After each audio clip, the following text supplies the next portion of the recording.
विडंबना यही। आज कोई व्यक्ति अनुशासन नहीं सहना चाहता, स्वतंत्रता चाहता, और जो गुरुजनों के अनुशासन में रहकर उनकी डांट फटकार, उनका आदेश सिरोधार्य करके श्रद्धा भाव से उनकी सेवा में लगा रहता है, उसकी पात्रता का निर्माण हो जाता है, विद्या स्वयं आकर के उसके अंदर प्रतिष्ठित हो जाती है। यही सिद्धांत। इसीलिए कहा गुरु शुश्रूषया विद्या। पढ़ने से विद्या मिलेगी ऐसा नहीं कहा, गुरु शुश्रूषया विद्या, गुरु की सेवा से विद्या प्राप्त हो। ये पात्रता का निर्माण हमारे जीवन।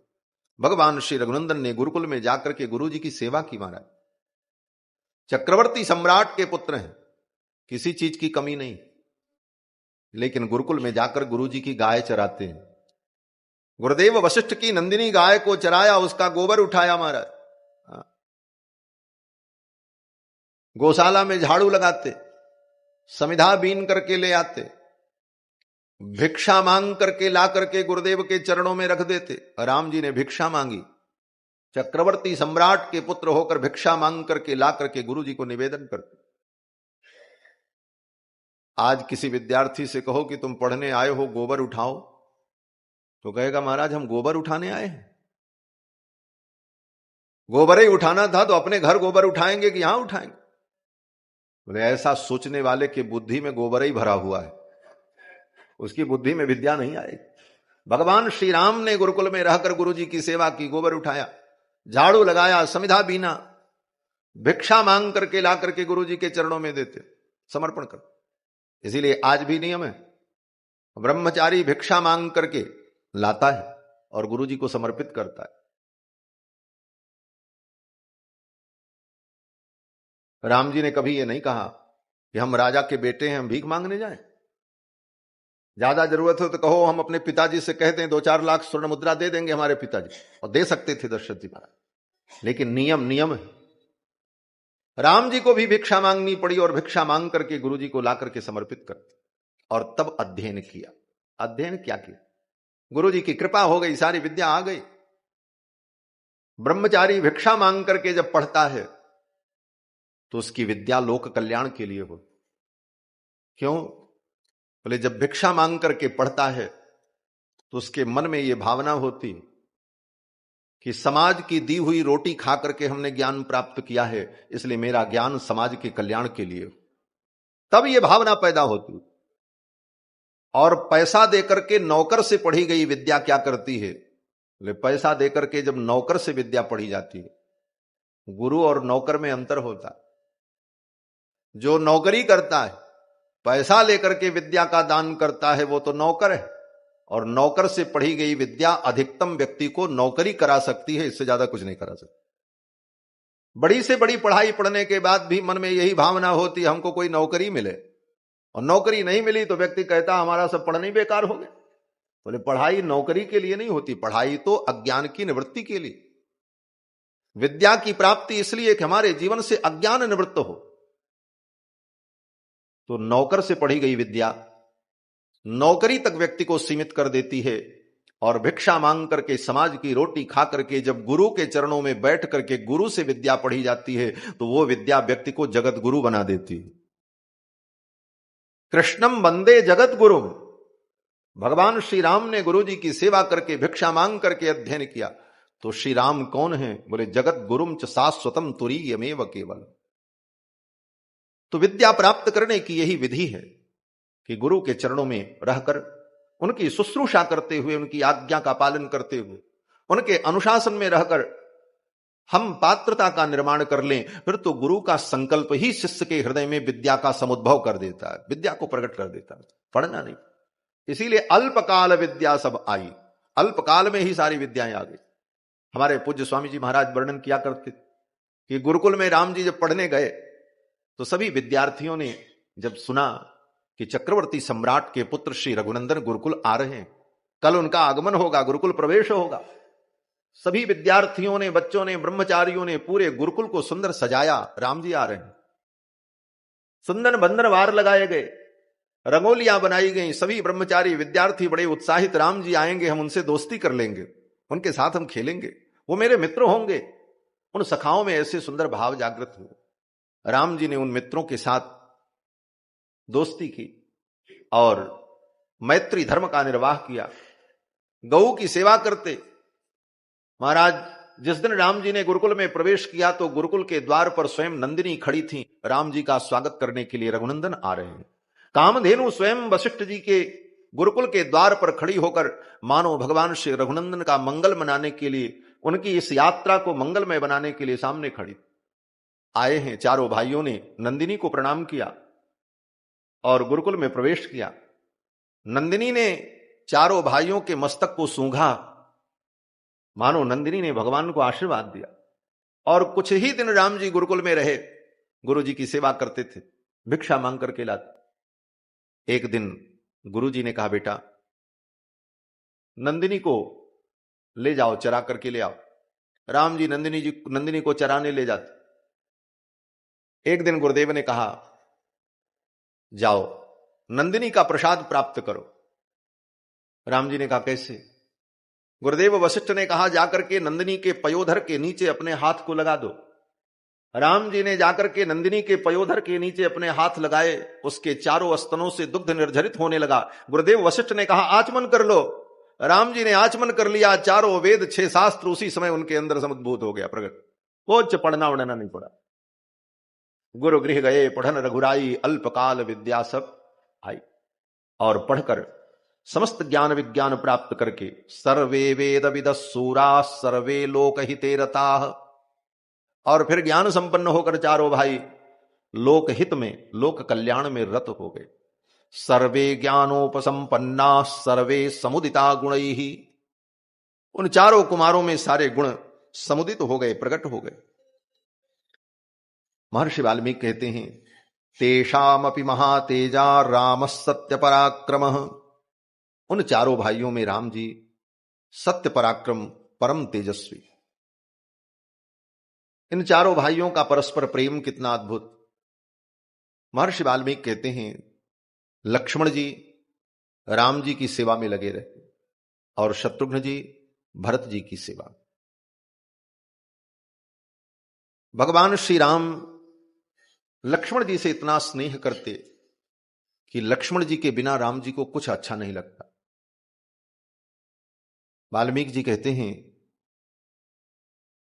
कि लक्ष्मण जी के बिना तो राम जी को नींद भी नहीं आती। नचते न बिना निद्राम लभते पुरुषोत्तमः, मृष्टमन्नमुपानीतम अस्नाति नहीं तम बिना। नचते न बिना निद्राम लभते पुरुषोत्तमः, लक्ष्मण जी के बिना राम जी को नींद नहीं आती। सुंदर बिस्तर लगा हो,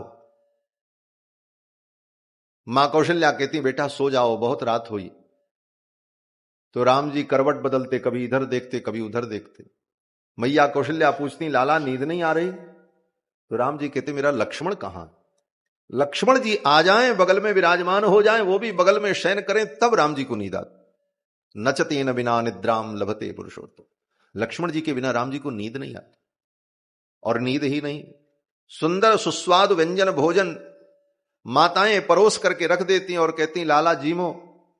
तो ठाकुर जी इधर देखते उधर देखते, थाली की ओर नहीं देखते। मैया कहती, अरे थाली तो सामने है, इधर क्या देखते? तो राम जी कहते, मेरा लक्ष्मण कहां है? लक्ष्मण आ जाए तब मैं खाऊं। मृष्टमन्न मुपानीतम अस्नाति नहीं तम बिना, लक्ष्मण जी के बिना भगवान को भोजन भी अच्छा नहीं लगता। वाल्मीकि जी कहते हैं, लक्ष्मण जी कौन है? बोले, राम जी के प्राण है। कैसे प्राण? बोले, बहि प्राण युवापर, जैसे दूसरे प्राण हो, बाहरी प्राण। जैसे मान लो एक प्राण भीतर हो, एक बाहर हो, तो राम जी के श्री विग्रह में एक प्राण और दूसरा प्राण कौन? बोले, दूसरे प्राण लक्ष्मण जी मार। तो जैसे प्राण के बिना कोई रह नहीं सकता, उसी प्रकार राम जी लक्ष्मण जी के बिना नहीं रह सकते। ये बात अलग है कि कथा में, व्याख्यान में कहते हैं लक्ष्मण जी राम जी के बिना नहीं रह सकते। बोले, ये भी बात है, लक्ष्मण जी राम जी के बिना नहीं रह सकते, लेकिन इससे भी बड़ी बात यह है कि लक्ष्मण के बिना राम जी नहीं रह सकते। लक्ष्मण जी का तो काम चल सकता है, लेकिन लक्ष्मण जी के बिना राम जी का काम नहीं चल सकता। क्यों? वाल्मीकि जी कहते हैं, रामस्य दक्षिणो बाहु ये लक्ष्मण जी कौन है? बोले राम जी की दाहिनी भुजा है। जैसे अपना दाहिना हाथ अपने पास न हो तो सारे काम रुक जाएंगे महाराज, उसी प्रकार लक्ष्मण जी के बिना राम जी का कोई काम नहीं हो सकता। लक्ष्मण जी के बिना राम जी को न नींद आती न भोजन अच्छा लगता। इसीलिए रामोपासना की धारा में लक्ष्मण जी के बिना राम जी की उपासना नहीं होती। आज भी राम जी का मंदिर बनाओ तो लक्ष्मण जी की प्रतिष्ठा करनी पड़ेगी। भरत जी की प्रतिष्ठा न करो चलेगा, शत्रुघ्न जी की प्रतिष्ठा न करो चलेगा, यहां तक कि हनुमान जी की भी प्रतिष्ठा न करो चलेगा। और तो और यहां तक करो कि जानकी जी की भी प्रतिष्ठा न हो तो चलेगा। उसका उदाहरण दे दे। ये हमारे जजमान छत्तीसगढ़ से आए, इन्हीं के यहां एक स्थान है सबरी नारायण, सबरी का गांव है सबरी नारायण। मैं वहां गया हूं, एक बार मैंने वहां राम कथा की है। वहां सबरी नारायण में जाकर के दर्शन करो, वहां मंदिर में केवल राम लक्ष्मण है, जानकी जी भी नहीं। बड़ा विशाल मंदिर है महाराज, बिना जानकी जी के राम जी है, लेकिन है राम जी। लेकिन दुनिया में कहीं चले जाओ राम जी बिना लक्ष्मण जी के नहीं। लक्ष्मण जी के बिना तो राम जी रह नहीं सकते, क्योंकि वाल्मीकि जी कहते हैं नचतेन बिना निद्राम लभते पुरुषोत्तम मृष्टमन्न मुपानी तमस्नाति नहीं तम बिना। इसीलिए लक्ष्मण जी की प्रतिष्ठा तो जरूर होती। कहीं भी मंदिर बने तो राम जी के साथ लक्ष्मण जी चाहिए। इसीलिए हमारे अयोध्या में भी रसिकों की परंपरा का प्रसिद्ध स्थान किला, वहां भी लक्ष्मण जी विराजमान। बिना लक्ष्मण जी के ठाकुर विराजते ही नहीं। नचते न बिना निद्राम लभते पुरुषोत्तम मृष्टमन्न मुपानी तमस्नाति नहीं तम बिना। हमारे श्री गोस्वामी पाद तो कहते हैं कि भगवान श्री राम का अगर ध्यान भी करो तो ध्यान में भी केवल राम जी का अगर ध्यान करोगे, लक्ष्मण जी का ध्यान नहीं करोगे, तो राम जी तुम्हारे ध्यान में नहीं आएंगे। क्यों? बोले लक्ष्मण के बिना वो कहीं जाते ही नहीं। इसलिए ध्यान का भी वर्णन किया तो कहते हैं राम बाम दिस जानकी लखन दाहिनी और ध्यान सकल कल्याण में सुरतर तुलसी। ध्यान भी लक्ष्मण जी के सहित। इसीलिए राम जी की उपासना में लक्ष्मण जी की अनिवार्यता है। हमारी अयोध्या में ही एक मंदिर का आपको इतिहास बता मैं। रामकोट मोहल्ले में बड़ा प्राचीन स्थान राजसभा स्थान, वहां के पूज्य स्वामी जी महाराज बड़े उद्भट विद्वान थे, स्वामी भागवताचार्य जी महाराज। लोगों ने, भक्तों ने कहा श्री रघुनाथ जी की और जानकी जी की प्रतिष्ठा करो,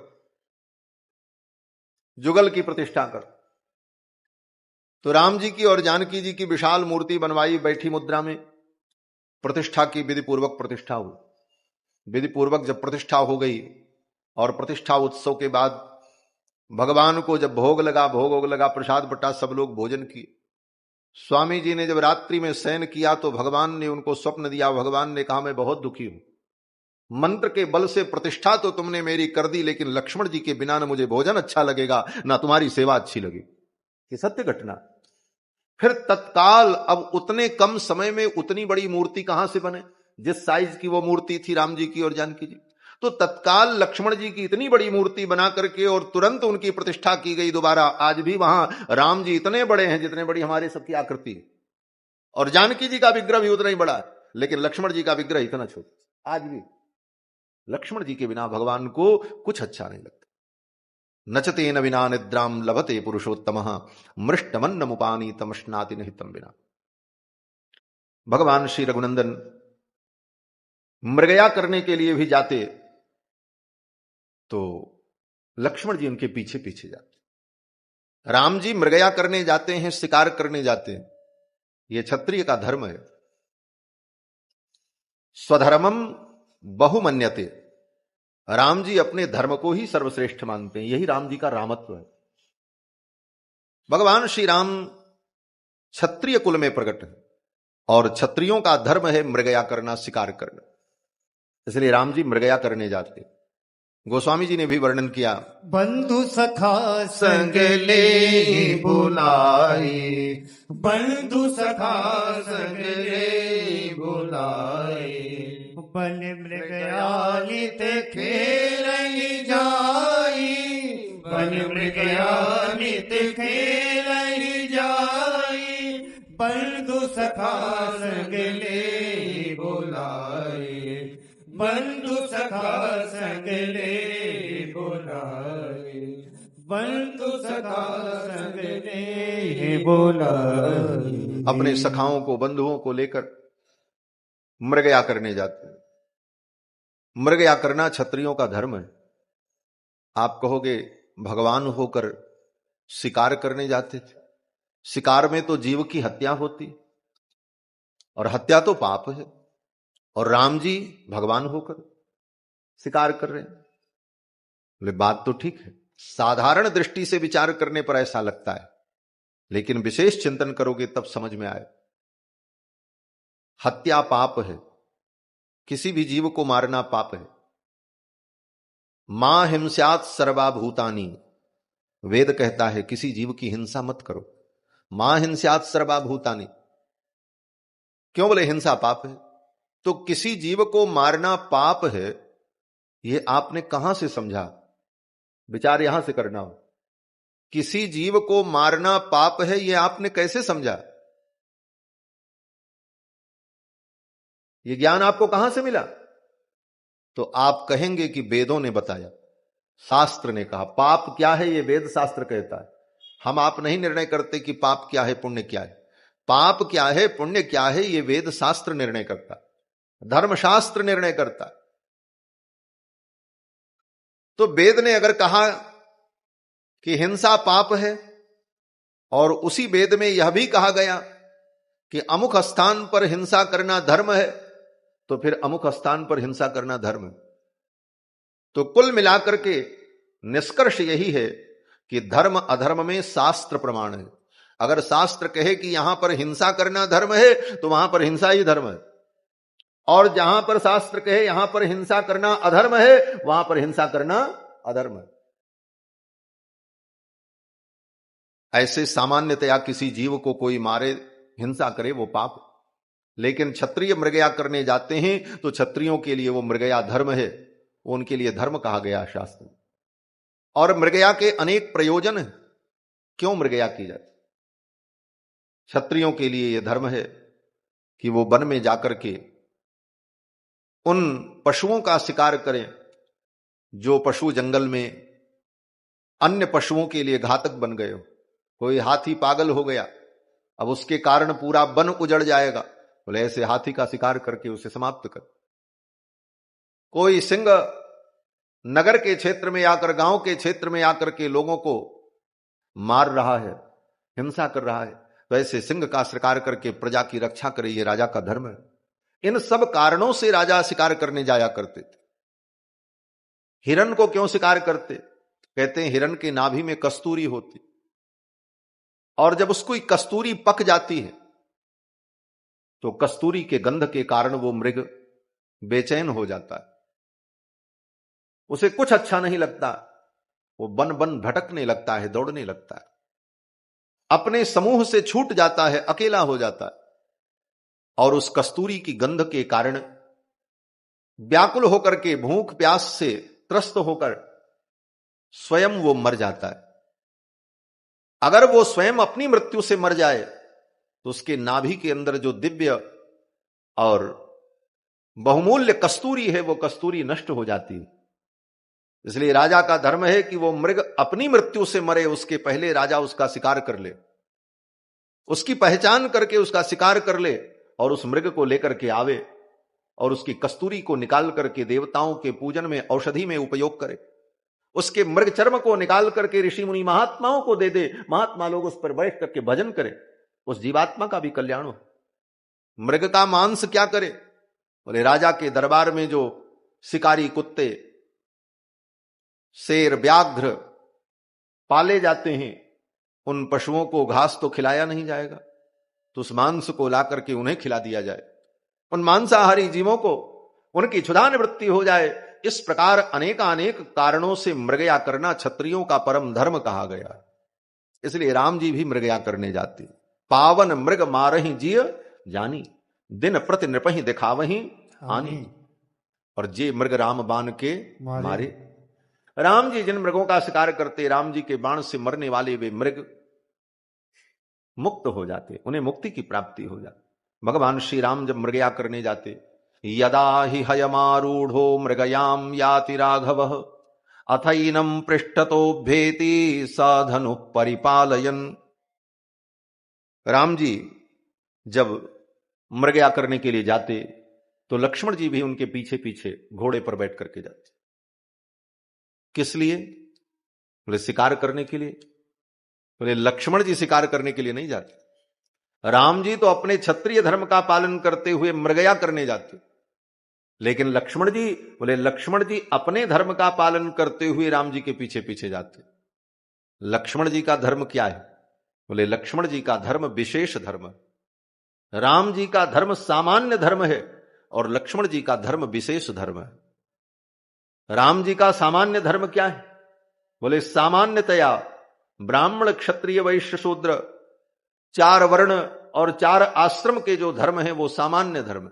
अपने अपने आश्रम और वर्ण के धर्म का पालन करना ये सामान्य धर्म, और सामान्य धर्म का पालन करते हुए भगवान की भक्ति करना, भगवान के चरणों की सेवा करना ये विशेष धर्म है। इसको विशेष धर्म कहते। सामान्य धर्म से ऊंचा धर्म है विशेष धर्म। तो राम जी तो सामान्य धर्म का पालन करते हैं। मातृ देवो भव, पितृ देवो भव, आचार्य देवो भव, अतिथि देवो भव, देव पितृ कार्याभ्याम मां प्रमद, इन श्रुतियों के आदेश का पालन करते हुए राम जी सामान्य धर्म का पालन करते।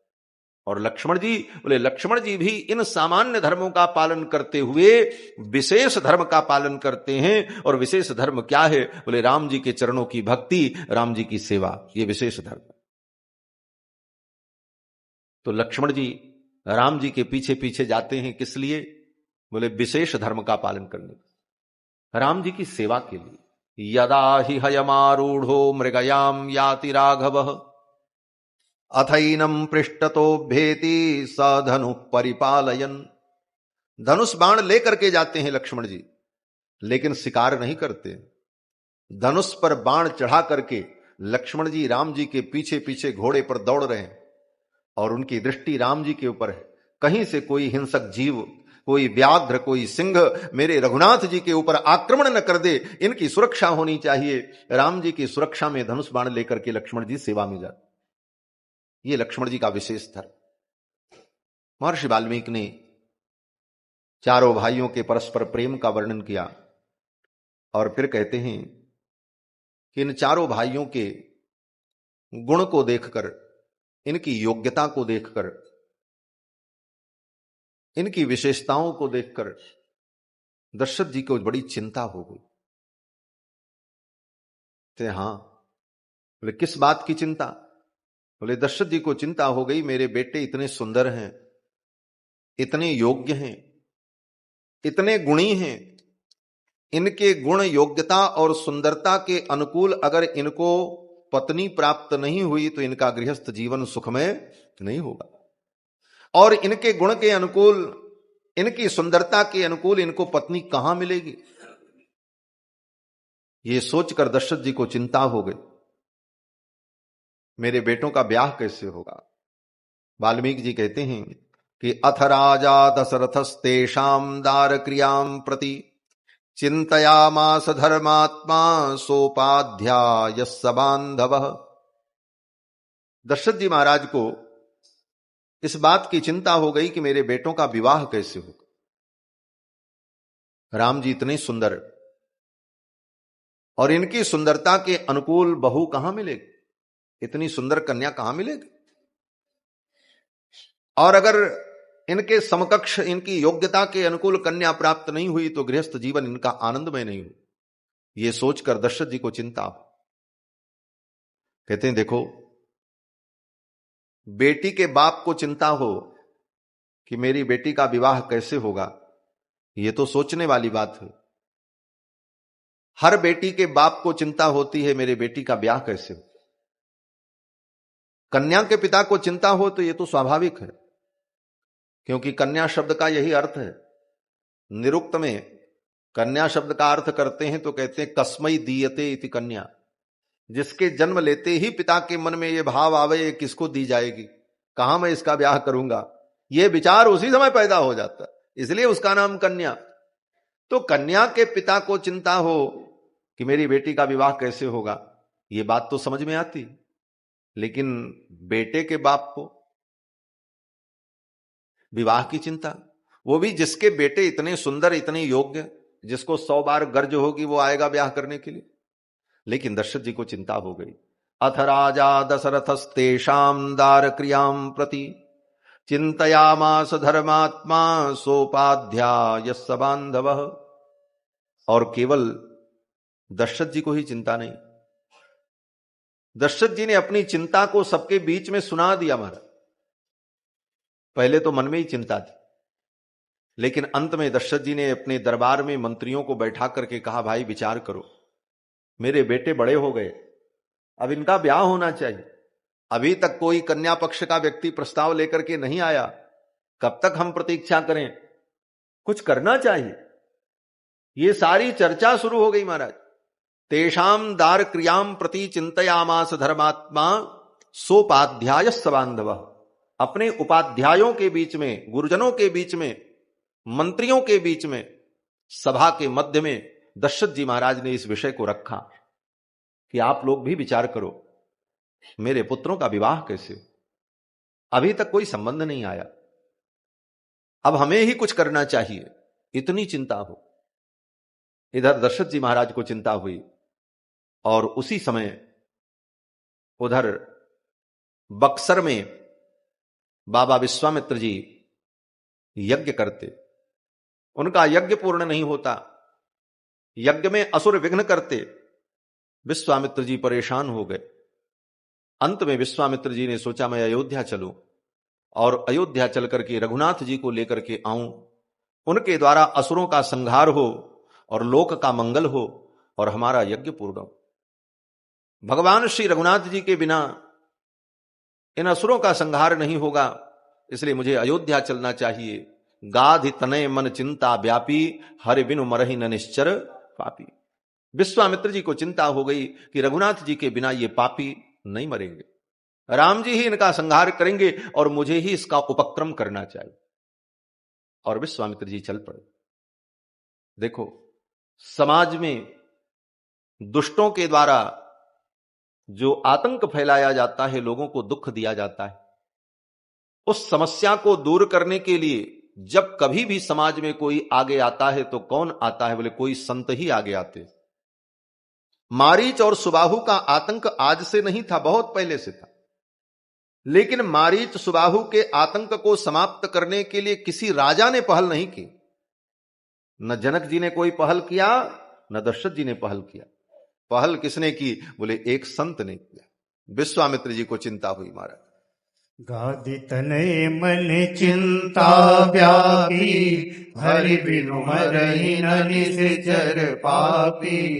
गाधि तनय मन चिंता व्यापी, हरि बिनु मरहि न निश्चर पापी। तब मुनिवर मन कीन विचारा, प्रभु अवतरऊ हरन मही बारा। तब मुनिवर मन कीन विचारा, प्रभु अवतरऊ हरन मही बारा। तब अवतरऊ हरन मही बारा, प्रभु अवतरऊ हरन मही बारा। विश्वामित्र जी ने सोचा, पृथ्वी के भार का हरण करने के लिए भगवान का अवतार हो चुका है, मुझे अयोध्या चलना चाहिए और इस बहाने भी चल करके मैं भगवान का दर्शन कर लूं। एहू मिस देखूं पद जाई, करी विनती आनो दो भाई। और विश्वामित्र जी चल पड़े, अयोध्या आ गए। पहुंचने में देर नहीं लगी विश्वामित्र जी को महाराज। जात लाग नहीं बार, और करी मज्जन सरजू जल गयो भूप दरबार। अयोध्या आने में देर नहीं लगी विश्वामित्र। बोले देर तो बहुत लगी। बोले कितनी?